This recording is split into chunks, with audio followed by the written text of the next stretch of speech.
ಅಂದರೆ 5 ಕೋಟಿ ರೂಪಾಯಿ ಬಂದಿರುವಂಥದ್ದು ಅಪ್ಪಟ ಸುಳ್ಳು ಅಂತ ಹೇಳ್ತಾರೆ.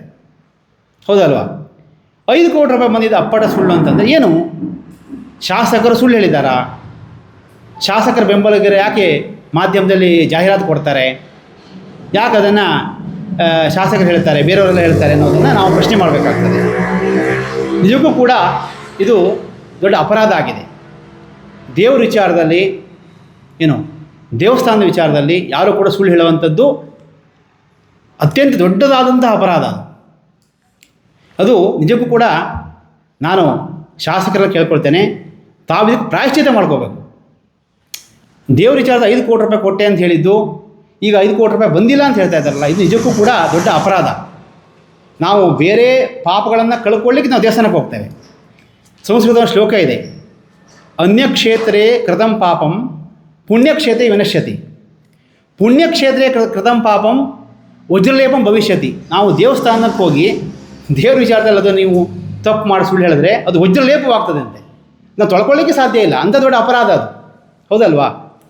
ದೇವರ ಬಗ್ಗೆ ನಾವು ಭಯ ಭಕ್ತಿ ಇಟ್ಕೋಬೇಕು. ನಮಗೂ ಕೂಡ ನಿಮ್ಮ ಬಗ್ಗೆ ವೈಯಕ್ತಿಕವಾಗಿ ಶಾಸಕರ ಬಗ್ಗೆ ನನಗೆ ಅಪಾರವಾಗಿ ಗೌರವ ಇದೆ. ಶಾಸಕರು ದೈವಭಕ್ತರಿದ್ದಾರೆ ಅಂಥೇಳಿ ನನಗೆ ಅವ್ರ ಮೇಲೆ ಗೌರವ ಇದೆ. ದಾನ ಧರ್ಮಗಳನ್ನು ಮಾಡ್ತಾರೆ ಅಂಥೇಳಿ ಶಾಸಕರ ಬಗ್ಗೆ ನನಗೆ ಗೌರವ ಇದೆ.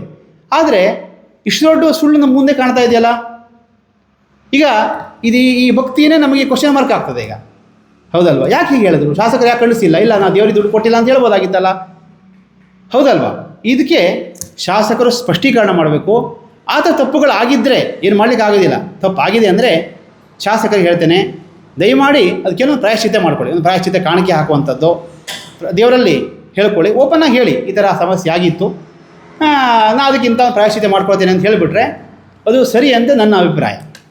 ಅದನ್ನು ಹೇಳಿ. ಯಾಕೆಂದರೆ ತಮ್ಮ ಬಗ್ಗೂ ಕೂಡ ಜನ ಅಬ್ಸರ್ವ್ ಮಾಡ್ತಾ ಇರ್ತಾರೆ. ನೀವು ಸುಳ್ಳು ಹೇಳಿದ್ದು ಗೊತ್ತಾಗಿದೆ, ಈ ಹಣ ಬಂದಿಲ್ಲ ಅಂತ ಹೇಳೋದು ಗೊತ್ತಾಗಿದೆ. ತಾವು ಅದಕ್ಕೆ ಪ್ರಾಯಶ್ಚಿತ್ತ ಮಾಡ್ಕೊಂಡ್ರಿ, ಅದ್ರ ಓಪನ್ನಾಗಿ ಹೇಳಿದ್ರಿ, ತಪ್ಪನ್ನು ಒಪ್ಕೊಂಡ್ರಿ ಅಂದರೆ ತಮ್ಮ ಮೇಲಿರುವಂಥ ಗೌರವ ಇನ್ನೂ ಜಾಸ್ತಿ ಆಗತ್ತೆ ಅನ್ನುವಂಥದ್ದು ಅಭಿಪ್ರಾಯ. ಅದು ಒಂದು ವಿಚಾರ. ಎರಡನೇ ವಿಚಾರ, ಈಗ ಜಾತ್ರೆ ಬಂತು. ಹೌದಲ್ವಾ? ಇನ್ನು ಹಲವಾರು ರೀತಿಯ ಕಾಮಗಾರಿಗಳು ಆಗಬೇಕಾಗಿದೆ. ಹೋದ ಸಲ ಜಾತ್ರೆದೇ ಎಷ್ಟೆಷ್ಟೋ ಜನಕ್ಕೆ ಬಿಲ್ಲುಗಳು ಪೇಮೆಂಟ್ ಆಗಬೇಕಾಗಿದೆ, ಅದು ಆಗಿಲ್ಲ ಅನ್ನುವಂಥ ಮಾಹಿತಿ ಇದೆ. ದಯಮಾಡಿ ಒಂದು ಒಳ್ಳೆಯ ಅನುದಾನ ಕೊಡಬೇಕು. ಮಿನಿಮಮ್ 5 ಕೋಟಿ ಈ ಸಲಾರು ಬರಲಿ. ಜಾತ್ರೆಯ ಒಂದು ನೆಪದಲ್ಲಿ ಹಲವಾರು ರೀತಿಯ ಸಮಸ್ಯೆಗಳಿಗೆ ಇದು ಒಂದು ಪರಿಹಾರ ಆಗಲಿ. ನಾವು ಸಿರ್ಸಿಯವರು ಎಷ್ಟೆಷ್ಟೋ ಸಾವಿರಾರು ಕೋಟಿ ತೆರಿಗೆಯನ್ನು ಕೊಡ್ತೇವೆ. ಸೊ ನಮಗೆ ಈ ತಾಯಿಯ ಜಾತ್ರೆ ಅಂದರೆ ನಮ್ಮನೇ ಹಬ್ಬ ಇದು. ಈ ಹಬ್ಬದಲ್ಲಿ ನಮಗೆ ತಾವು ಏನೋ ಒಂದು ಉಡುಗೊರೆ ಕೊಟ್ಟಿಲ್ಲ ಅಥವಾ ನಾವಂಥದ್ದು ನನ್ನ ಅಭಿಪ್ರಾಯ. ಮತ್ತು ಎಷ್ಟು ಕೊಡ್ತೀವಿ ನಾವು ಹೇಳಿ, ಬೇಗ ಹೇಳಿ.